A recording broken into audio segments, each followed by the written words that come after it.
করে দিবে। হযরত মূসা আলাইহিস সালাতু ওয়াস সালাম কবরের পাশ দিয়ে যাইতেছেন, কবরের মধ্যে আযাব হয়।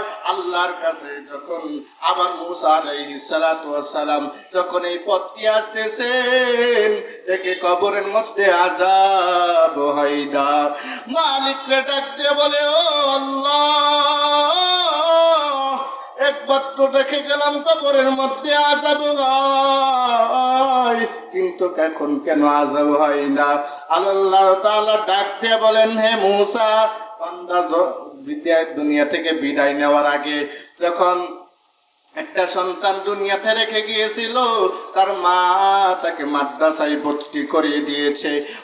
সন্তানটা মাদ্রাসায় গিয়া পড়ে বিসমিল্লাহির রহমানির রহিম।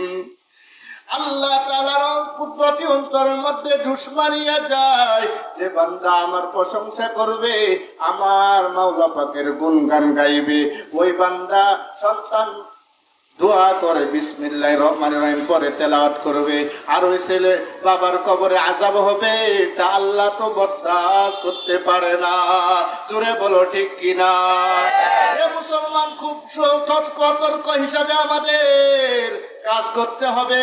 তো যেমনই ভাবে কোন নাস্তিক আর মুর্তাদ যদি ওই ফেরাউন তোকে ক্ষণে নাই, ফেরাউনের ক্ষমতা শেষ, দুনিয়াতে কত বাহাদুরি দেখাইবা, কোরআনের মুহাব্বত নিয়ে যদি অন্তরে চলতে পারো, আল্লাহর নবীজির মুহাব্বত নিয়ে যদি অন্তরে চলতে পারো, আমি বলবো যুবক, তোমার দ্বারাই হুসাইন আহমদ মাদানী রহমতুল্লাহ আলাইহির উত্তরাধিকারী হইতে পারবা, রাসূলের উত্তম খাঁটি উম্মত হইতে পারবা। জোরে জোরে বলো, পারবা কি না? ইনশাআল্লাহ 5 ওয়াক্ত নামাজ পড়বা তো ইনশাআল্লাহ?